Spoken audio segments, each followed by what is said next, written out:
तो नमस्कार, मैं एसएस क्लासेस में आप लोग को स्वागत करता हूं। आज आप लोग के सामने एक नए वीडियो लेकर आए हैं। ये मध्यकालीन भारत से ये प्राचीन भारत से संबंधित वीडियो है। किससे? प्राचीन भारत से संबंधित वीडियो है। प्राचीन भारत से संबंधित ये वीडियो है जिसका नाम है महाजनपदों का उदय या महाजनपद। तो पहले का था, जब गौतम बुद्ध के समय में, उस समय उनके समय में महाजनपद में बंटवारा हुआ। तो इसके बारे में देखेंगे कि मध्यकालीन में महाजनपद कौन कौन थे और महाजनपदों की कुल संख्या कितनी थी।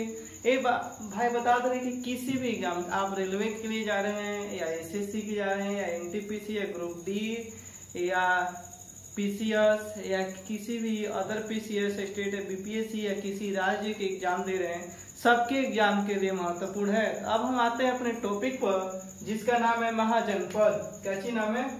टॉपिक का नाम है मेरा महाजनपद, जो कि मध्यकालीन प्राचीन भारत से संबंधित है। बार बार याद आ जा रहा है दोस्तों मध्यकालीन, लेकिन ये प्राचीन भारत से संबंधित है। उसके बारे में देखेंगे। तो कह रखा है कि 6ठी शताब्दी बीसी मतलब होता है बिफोर कास्ट, ईसा पूर्व या बिफोर कास्ट ईसा पूर्व। तो 6ठी शताब्दी ईसा पूर्व में आर्थिक सामाजिक प्रगति से राजनीतिक जीवन का विस्तार दिया। 6ठी शताब्दी ईसा पूर्व में जो लोगों थे उनकी आर्थिक सामाजिक प्रगति ने अब क्या राजनीति की तरफ मोड़ लाया, तो राजनीतिक जीवन को भी विस्तार दिया। तो उसके बारे में देखेंगे। तो पहले था, जब प्राचीन भारत देखते थे तो कबीला पहले नाम से जाना जाता था। कबीला के बाद फिर जन आए, जन के नाम से, फिर जन के बाद आया जनपद और जनपद के बाद आया महाजनपद। तो आपको पहले अरेंज करने के दे देगा कि चारों का ऑप्शन पहले कौन थे। तो पहले कबीला, उसके बाद जन आए, फिर उसके बाद जनपद बना, फिर उसके बाद महाजनपद। तो इसके बारे में देखेंगे। करे बुद्ध के जन्म के पूर्व, बुद्ध के जन्म से पहले 6ठी शताब्दी ईसा पूर्व में भारतवर्ष, बुद्ध के जन्म से पहले 6ठी शताब्दी ईसा पूर्व में भारतवर्ष यानी भारत 16 महाजनपदों में बांटा हुआ था। कितने महाजनपदों में? 16 महाजनपदों में भारत बुद्ध के जन्म के पूर्व यानी 6ठी ईसा पूर्व शताब्दी में भारत कितने महाजनपदों में बटा था? 16 महाजनपदों में बटा था। अर्थात भारत में कुल महाजनपदों की संख्या, भारत या कुछ बाहर के लेकर, तो 16। क्योंकि भारत अब क्या हो, भारत पाकिस्तान अलग अलग राष्ट्र बन गया है, देश बन गया है। तो पहले पाकिस्तान और भारत एक ही था, तो ये दोनों को मिलाकर 16 जनपद टोटल थे कुल। तो कुल जनपदों की संख्या 16। अब बात आता है कैसे पता चला कि उस समय 6ठी शताब्दी ईसा पूर्व में कि जनपदों की संख्या 16 थे। तो बौद्ध ग्रंथ का एक धार्मिक ग्रंथ है अंगुत्तर निकाय। क्या चीज? अंगुत्तर निकाय। अंगुत्तर निकाय किस धर्म से संबंधित है? तो बौद्ध धर्म से संबंधित है। बौद्ध ग्रंथ है यानी बौद्ध धर्म से संबंधित है। चाहे बौद्ध, अंगुत्तर निकाय क्या है? बौद्ध ग्रंथ है। किस धर्म से संबंधित है? बौद्ध धर्म से संबंधित है। तीसरी अंगुत्तर निकाय में ही भारत का 16 महाजनपदों में बांटा हुआ है। इसमें जानकारी मिलती है किससे? अंगुत्तर निकाय से। उसके बाद भगवती सूत्र जो है जैन ग्रंथों का है, जैसे हिंदुओं का रामायण है, महाभारत है, गीता है, उसी तरह बौद्ध का है जो अंगुत्तर निकाय है। उसके बाद भगवती सूत्र जैन ग्रंथों से संबंधित है। इन सब में 16 महाजनपदों के बारे में देता है, लेकिन दोनों सेम नहीं है। थोड़े थोड़े भगवती सूत्र और अंगुत्तर निकाय में जो 16 महाजनपद हैं, उनमें थोड़ी थोड़ी ज्यादा डिफरेंस नहीं है, थोड़ी सी डिफरेंट है, अलग बताते हैं। और इन्हीं से स्रोत से पता चलता है कि भारत में 16 जनपदों की सूची मिलती है। यानी किससे? तो भगवती सूत्र जैन ग्रंथों से 16 जनपदों और अंगुत्तर निकाय बौद्ध ग्रंथ से जो संबंधित है, इनसे 16 महाजनपदों में भारत की जानकारी मिलती है। बटी हुई है। अब बात करते हैं राजतंत्र का होता है, तो शासन जो राजा के द्वारा चलाया जाता था उसे हम राजतंत्र कहते थे। पहले राजा के द्वारा शासन चलाया जाता था, जैसे कुछ जनपद थे जो कि राजा के द्वारा चलाया जाता था। अब बात करते हैं गणतंत्र, तो गणतंत्र वह होता था जो शासन लोगों के द्वारा गण या संघ द्वारा चलाया जाता था, जिससे कुछ जनपद होते थे जैसे गणतंत्र थे, जैसे लिच्छवी पहला गणतंत्र जो कि शासन था। अब बात करते हैं, एग्जाम में पूछ देगा संख्या, इस तरफ धीरे धीरे क्वेश्चन का पैटर्न चेंज करेगा, पूछेगा बिहार में कुल जनपदों की संख्या कितनी है। बिहार में कुल जनपदों की संख्या कितनी है? 3। यूपी में, उत्तर प्रदेश में कुल जनपदों की संख्या कितनी है? 8। बिहार में जनपदों की संख्या 3, उत्तर प्रदेश में जनपदों की संख्या 8 और मध्य प्रदेश यानी एमपी में जनपदों की संख्या 1। तो अभी तक कितना हुआ? 3, 8, 1 यानी 11, 1, 12। बिहार में 3 जनपद है, उत्तर प्रदेश में 8 जनपद है और मध्य प्रदेश में जनपद की संख्या 1 है 11 और 1 है राजस्थान में जनपद की संख्या यानी 1 राजस्थान में 11, 12। दक्षिण भारत में 8, 11, 12, 13। दक्षिण भारत में जनपद की संख्या 1 है। भारत के जो दक्षिण भारत के एरिया क्षेत्र है उसमें केवल 1 जनपद है और 2 अब वर्तमान में देखते हैं तो भारत के बाहर है, जो पाकिस्तान के क्षेत्र की तरफ पड़ता है। तो भारत के बाहर जनपदों की संख्या 2 और भारत में कुल 14 जनपद थे। अब बात करते हैं, देखेंगे दोस्तों कि जो जनपद थे वो कौन कौन से जनपद थे और उनकी राजधानी कहाँ थी, उसकी जो क्षेत्र कहाँ पर था और उसके मुख्य बिंदु के बारे में देखेंगे। मुख्य बिंदु, वर्तमान क्षेत्र और राजधानी और महाजनपद। तो बात करते हैं मगध। पहला जो जनपद था मगध। मगध जो जनपद था उसकी राजधानी राजगिरी या गिरिब्रज था। राजगिरी या गिरिब्रज किसकी राजधानी थी?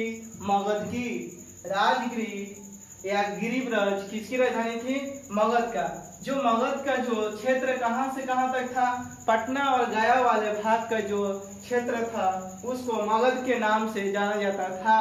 और यह जो सबसे शक्तिशाली जनपद था, कौन? मगध। 16 जनपदों में सबसे शक्तिशाली जनपद कौन था? मगध, जिसकी राजधानी राजगिरी या गिरिब्रज था, जो क्षेत्र था पटना और गया। दूसरा जनपद की बात करते हैं अंग। अंग जनपद की राजधानी चंपा। अंग जनपद की राजधानी कहाँ पर थी? चंपा। और इस जो क्षेत्र है अंग जनपद, भागलपुर मुंगेर का जो क्षेत्र था वो अंग जनपद के नाम से जाना जाता था वर्तमान में। अब तीसरा है बज्जी। बज्जी है, बज्जी की राजधानी वैशाली या विदेह या मिथिला। मिथिला जो सीता माता, तो वहां पर बज्जी की राजधानी थी। तो बज्जी की राजधानी वैशाली, विदेह, मिथिला, जो अभी किस नाम से? तिरहुत के नाम से, जो तिरहुत का क्षेत्र है उसके नाम से बज्जी को जाना जाता है। मतलब मुजफ्फरपुर और दरभंगा। किसको? मुजफ्फरपुर और दरभंगा। मुजफ्फरपुर और दरभंगा। मुजफ्फरपुर और दरभंगा के जो क्षेत्र था वो कौन सा क्षेत्र कहलाता था? बज्जी जनपद में था। वर्तमान में जो मुजफ्फर और दरभंगा जो तिरहुत के नाम से जाना जा रहा है वो बज्जी का क्षेत्र था। तो अभी तक दोस्तों 3 जनपदों के बारे में देखे। ये जनपद कहाँ के हैं? ये बिहार के क्षेत्र में पड़ता है। कहाँ पर? बिहार के क्षेत्र में। कौन? मगध, अंग और बज्जी। मगध, अंग और बज्जी 3 जो जनपद है बिहार में है, स्थित है। वो मगध है। मगध की राजधानी कहाँ पर है? राजगिरी या गिरिब्रज। अंग की राजधानी चंपा और बज्जी की राजधानी वैशाली, विदेह और मिथिला। अब आगे के लिए अब देखते हैं कि जो विदेह मिथिला था, ये मुजफ्फरपुर दरभंगा का जो क्षेत्र था, यह जो बज्जी था प्रथम गणतंत्र जो जनपद था जिसमें बज्जी 8 जनपदों में बटा हुआ था। बज्जी कितने जनपदों में? 8 जनपद को मिलाकर जो बज्जी एक नाम से, बड़ा नाम से जाना जाता था। और यह पहला, इसमें जो 8 जनपद थे उसमें से पहला गणतंत्र था लिच्छवी। लिच्छवी जैसे भारत 29 राज्य से 28 राज्य से वर्तमान में मिला हुआ है, उसी तरह जो बजी था 8 जनपद से मिलकर एक बजी कहलाता था, जो उसकी एरिया था। और उसमें 8 में से पहला गणतंत्र कौन था? लिच्छवी। अब आते हैं नेक्स्ट, बात करते हैं काशी कौशल। काशी का जो राजधानी है, जो काशी जनपद की राजधानी है वो वाराणसी है। कहाँ पे? वाराणसी का। और वाराणसी के आसपास का क्षेत्र किस नाम से? वाराणसी का जो क्षेत्र था वो काशी जनपद में आता था, और काशी जनपद की राजधानी वाराणसी। तो अभी तक 4 देख लिए। 5 देख रहे हैं कौशल देश की राजधानी। कौशल जो जनपद था उसकी राजधानी श्रावस्ती या साकेत। कौशल का राजधानी श्रावस्ती या साकेत।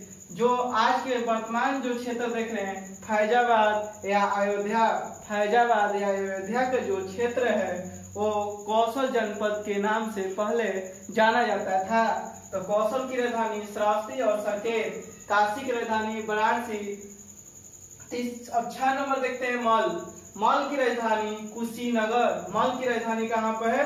कुशीनगर, जिसका क्षेत्र देवरिया पड़ता है, जहाँ पर महात्मा बुद्ध का जो मृत्यु हुआ था उनका सब निवारण जो उनका काम क्रिया किया था कौन? मल्लों ने।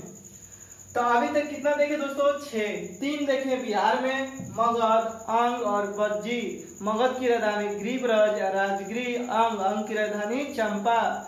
बज्जी की राजधानी विदेह या मिथिला या वैशाली।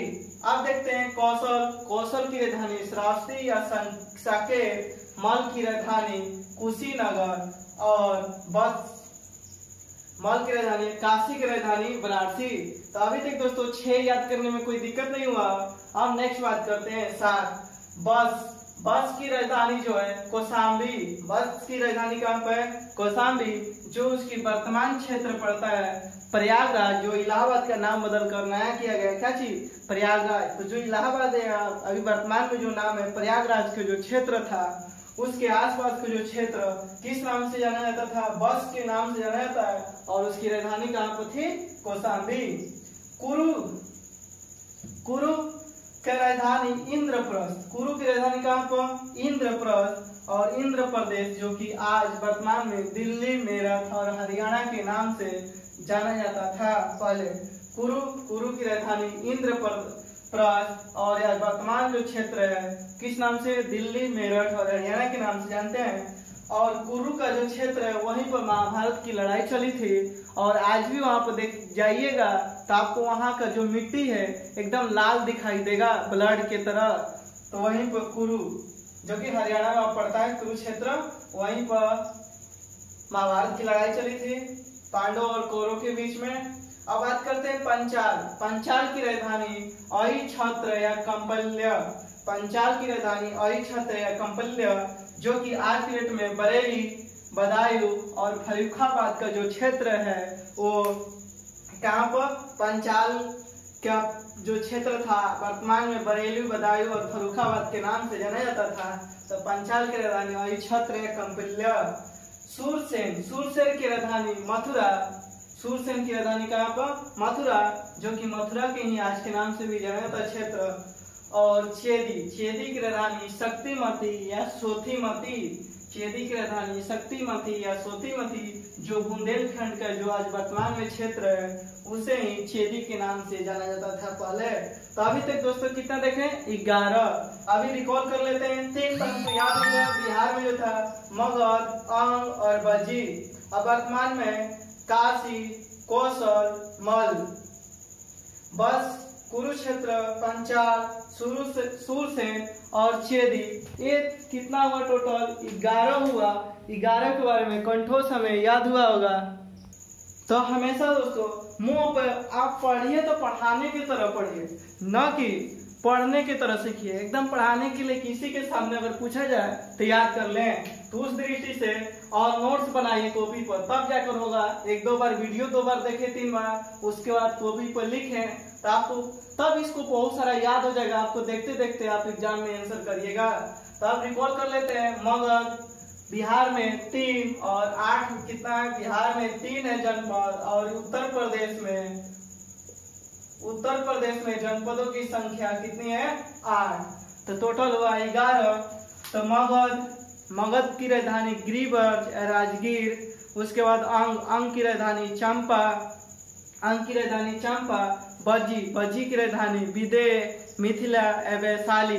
ये तीनों बिहार में जनपद पड़ता है, इसमें कोई दिक्कत नहीं आप लोगों को होगा याद करने में। अब बात करते हैं काशी की राजधानी बनारसी। अभी देखबे करते हैं जहाँ विश्वनाथ मंदिर है, तो काशी की राजधानी बनारसी। कौशल की राजधानी श्रावस्ती या साकेत। काशी की राजधानी बनारसी, कौशल की राजधानी श्रावस्ती या साकेत। मल की राजधानी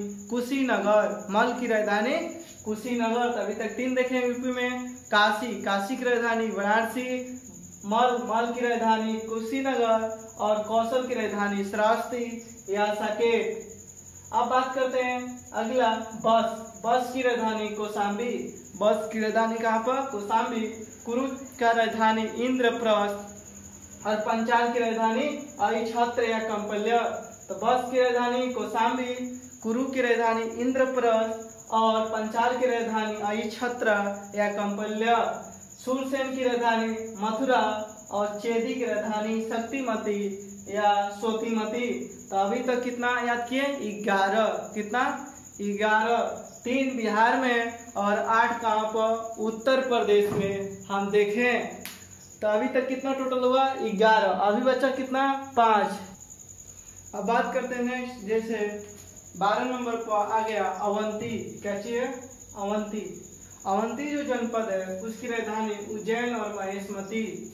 अवंती की राजधानी कहाँ पर है? उज्जैन और महेशमती। इसका जो वर्तमान क्षेत्र मालवा के पड़ता है, और ये अवंती कहाँ पर पड़ता है? मध्य प्रदेश में एकमात्र जनपद है जिसका नाम है अवंती। क्या चीज? अवंती, जिसकी राजधानी उज्जैन और महेशमती। उज्जैन किस नदी के किनारे बसा हुआ है? तो क्षिप्रा नदी के किनारे। किस नदी के किनारे?